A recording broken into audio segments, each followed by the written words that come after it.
Buraxılış imtahanına nəzər salsaq, görərik ki, buradakı sual tipləri bizə elə də yad sual tipləri deyil. Məsələn, 19-cu suala baxaq. Burada bizə cümləni düzgün şəkildə tamamlamaq tələb olunur. Biz bilirik ki, decide feilindən sonra to infinitive gəlir. Yəni, biz burada sell yox, to sell seçəcəyik. Məsələ burada bunun imkan formasını seçməkdir. Eyni şəkildə to sell-i saxlayıb, qarşısına not inkar hissəciyi əlavə edirik və bizim doğru cavabımız 1-3-dür. Ümumiyyətlə, bu cümlə quruluşu ilə daha əvvəl hər hansı kontekstdə tanış olmuş şagird bu sualı rahatlıqla imtahanda cavablandırıb. Məsələn, 10-11 kitabımızda verilmiş buna bənzər bir cümləyə baxaq. Vegetarianlar mətnində biz bu şəkildə bir cümlə vermişik. Fikir versəz, yenə fail, choose feilimiz, to eat feilimiz və burada inkar hissəciyimiz not istifadə olunub. Yəni, bu mətni daha əvvəl işləyən şagird imtahanda 19-cu sualı rahatlıqla cavablandırıb.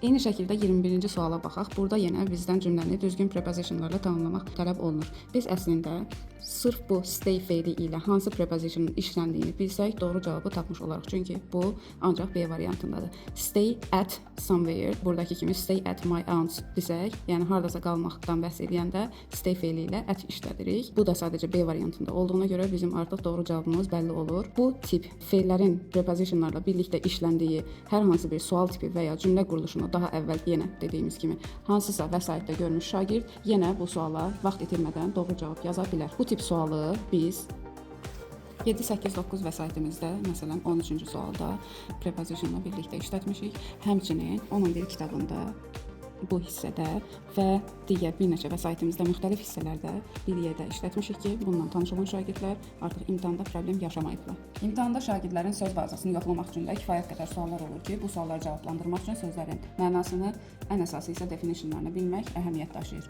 Biz isə bu sözləri öz vəsaitlərimizdə kifayət qədər işlətmişik ki, şagirdlər bu sözlərlə qarşılaşdıqda çətinlik çəkməsinlər. Məsələn, 13-cü sualdakı annoy sözü 8-9 vəsaitində, 10-11 vəsaitində,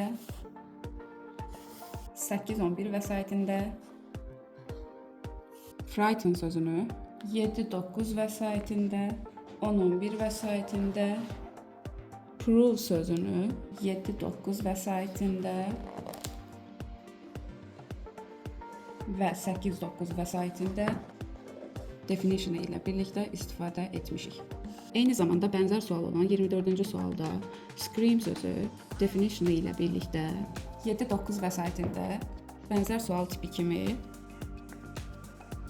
cover sözü definition ilə birlikdə 10-11 ingilis dili vəsaitində 7-9 ingilis dili kitabında 8-9 vəsaitində 8-11 vəsaitində dəfələrlə istifadə olunmuşdur. Sonuncu qrammatika sualını, yəni 25-ci sualı həll etmək üçün də yenə bizdən istənilən şərti yerinə yetirmək üçün biz sözlərin mənasını bilməliyik. Bu sözlər də yenə reading nəşriyyatının müxtəlif vəsaitlərində, müxtəlif suallarda qarşımıza çıxır. Bu da o deməkdir ki, bu sözləri daha əvvəl vəsaitlərimizdə görüb istifadə edən və ya onlarla tanış olan şagirdlər bu sözlərin mənalarını rahatlıqla tapıb sualı həll edə biliblər.